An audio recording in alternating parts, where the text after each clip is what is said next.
राम मंदिर में घटना हुई है, ये जो कुछ बादल हैं समय के साथ छट जाएंगे। संघ का निर्णय सर्वोपरि है। हम लोग तो संघ के कार्यकर्ता हैं और संघ का एक एक पदाधिकारी जिम्मेदार और ईमानदार होता है। जिन विपक्षियों ने कभी भगवान श्री राम का दर्शन नहीं किया, जिन विपक्षियों ने भगवान श्री राम के लिए 1 रुपया चंदा नहीं दिया, भगवान राम मंदिर में जिनकी कोई श्रद्धा नहीं, आज दुर्भाग्य तो ये है कि वो विपक्षी बोल रहे हैं। संपत राय को हटाने का षड्यंत्र किया जा रहा है। नहीं, ट्रस्ट की आईडी पर गोविंद देव गिरी जी के साइन है, उनके दस्तखत है।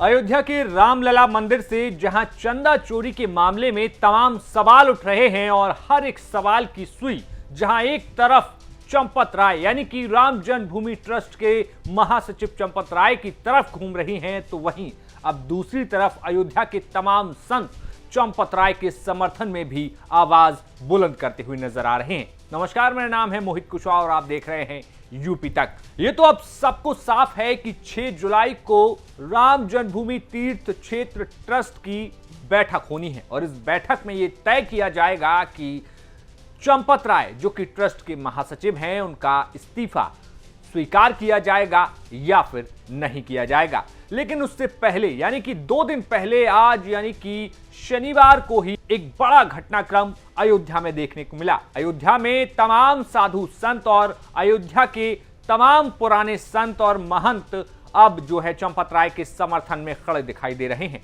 आज एक संयुक्त प्रेस कॉन्फ्रेंस में तमाम संत इकट्ठे हुए। उन्होंने कहा कि चोरी हुई है और जो निचले स्तर के कर्मचारी हैं वो इस मामले में दोषी हैं। तमाम संतों ने ये बात भी कही कि इस पूरे मामले में एक व्यक्ति को दोषी नहीं ठहराया जा सकता क्योंकि जिम्मेदारियां बड़ी थीं और काम कई ज्यादा, इसलिए एक व्यक्ति इसमें कैसे दोषी हो सकता है। और साफ तौर पर तमाम संत ये तक कहते हुए नजर आए कि राम जन्मभूमि तीर्थ क्षेत्र ट्रस्ट की जो लड़ाई लड़ी गई, रामलला के मंदिर की लड़ाई लड़ी गई, उसमें चंपत राय का बहुत बड़ा योगदान भी रहा है, जिसको लेकर तमाम महंत कह रहे हैं कि चंपत राय का इस्तीफा नहीं होना चाहिए। इसको लेकर हमने अयोध्या के महंत वैदेही वल्लभ शरण से बात की। उन्होंने कहा कि चंपत राय संघ के एक ईमानदार व्यक्ति हैं और उनका इस्तीफा किसी भी हालत में स्वीकार नहीं किया जाना चाहिए। ये जो राम मंदिर में घटना हुई है,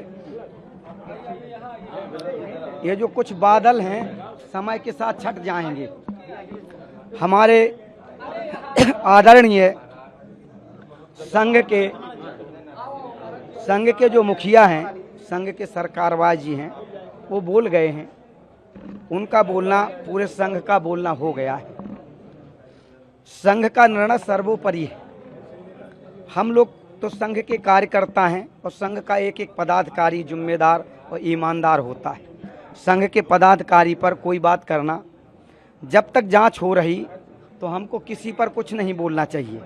जांच आने के बाद और बहुत जल्दी हमारे आदरणीय श्री दत्ता जी होसबले जी भाई साहब का बयान आ गया है, आप सबने सुना होगा। तो शीघ्र निर्णय, दूध का दूध पानी का पानी हो जाएगा और ये हमारे जो बादल हैं, ये बादल जल्दी ही छट जाएंगे। बकाया रहा राम मंदिर की व्यवस्था, तो हम लोगों के साथ चंपत जी का रहना हुआ है।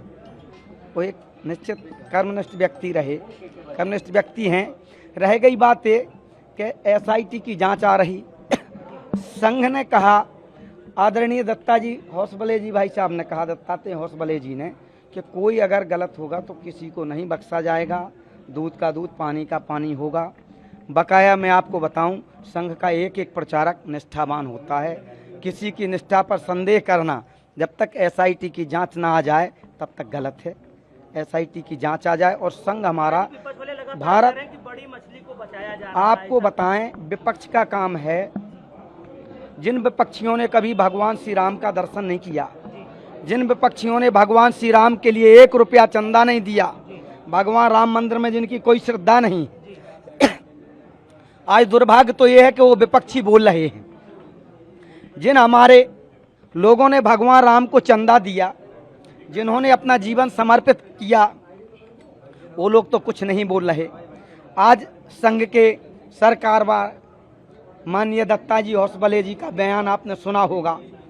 उन्होंने कहा कि जो है कोई भी अगर गलत होगा तो किसी को नहीं बख्शे जाएगा और संघ से अच्छा संगठन पूरे भारत में पूरे विश्व में कोई ना है, ना होगा, ना हो सकता है। फिलहाल आपको बता दें कि ट्रस्ट के तमाम सदस्यों और पदाधिकारियों को बैठक में शामिल होने के लिए जो है निर्देश दे दिए गए हैं और इस पूरी बैठक का जो मुख्य मुद्दा है वो यही है कि चंपत राय का इस्तीफा होगा या नहीं होगा। इसके अलावा सुरक्षा को लेकर और क्या कुछ इंतजामात करने की परिसर में जरूरत है, इसके साथ ही साथ आगे ऐसी कोई गड़बड़ी सामने ना आए, इसको लेकर भी तमाम चर्चाएं इसको लेकर इर्द गिर्द की जा सकती हैं। लेकिन फिलहाल 6 तारीख को चंपत राय का इस्तीफा स्वीकार किया जाएगा या फिर नहीं, ये तय होगा राम जन्मभूमि तीर्थ क्षेत्र ट्रस्ट की बैठक में। अब देखना होगा कि 6 तारीख को इस मामले में क्या कुछ नतीजा सामने आता है। आपका इस खबर पर क्या कुछ कहना है हमें कमेंट बॉक्स में बताइए और देखते रहिए यूपी टाइम। शुक्रिया। पवन जी, एक बात होती है, क्या आपको कभी ऑफर नहीं आया बीजेपी की तरफ से? बहुत बार आया। आया। कैसा आया? आया। क्या ऑफर आया? आया, हमने बताया था राष्ट्रीय अध्यक्ष जी को। आया। किस तरह का ऑफर आया? मतलब सब आया, विधायक मंत्री सब आया। जानते हैं, ये भी घटना बता दें आपको, हम मेरे पिताजी, जैसे मैंने राजनीति शुरुआत की तो मेरे पिताजी कभी नहीं चाहते थे, लेकिन जब मैंने राजनीति में मैं प्रवेश कर गया, लखनऊ स्थित उपाध्यक्ष हो गया, तो ये भी बहुत महत्वपूर्ण घटना है। नेताजी का फैजाबाद आगमन था, तो मैंने कहा कि आपको मेरे घर चलना। कहे हाँ चलेंगे तुम्हारे घर। मैं जेल से छूट के आया था, वही मेरे ऊपर गैंगस्टर और सारे मुकदमे दर्ज हुए थे बहन जी की सरकार में, उसके बाद मैं छूट के आया था। तो मैंने कहा आपको मेरे घर चलना। कहे चलेंगे। नेताजी मेरे घर आए, अंगूरीबाग कॉलोनी में। मेरी माता जी ने खाना बनाया था। नेताजी ने, जो मेरी माता जी ने बनाया था, पूड़ी सब्जी, दही कचौड़ी, दही बड़ा जो था सब खाया। नेताजी ने बैठ के पूरा आराम से सब खाया और खाने के बाद कहा कि और कुछ बना है। तो हमने मम्मी बुलाया अपनी माता जी को, तो उन्होंने पूछा क्या नाम है आपका? कहीं मेरा नाम गीता। कहने बताइए कुछ और बना है? कहने जो बना था सब खिला दिया। फिर उन्होंने, मेरी माता जी ने कहा नेताजी से, ये पढ़ते लिखते नहीं है, क्या होगा इनका? नेताजी ने कहा पवन के कारण आज मुलायम सिंह यादव इस दरवाजे पर आए हैं और देखना वो एक दिन वो भी आएगा। आज मेरे आने पे डीएम कप्तान बाहर खड़े हैं, एक दिन पवन भी आगे जाएगा, डीएम कप्तान भी बाहर खड़े होंगे, पवन बड़ा आदमी नेता बनेगा। और मुझे नेताजी ने बनाया, उस स्थान पे पहुंचाया। ऐसे थे धरती पुत्र मुलायम सिंह यादव जी। तो उसी दिन से मेरी माता पिता, मेरे पूरा परिवार का एक लगाव है नेताजी के परिवार से।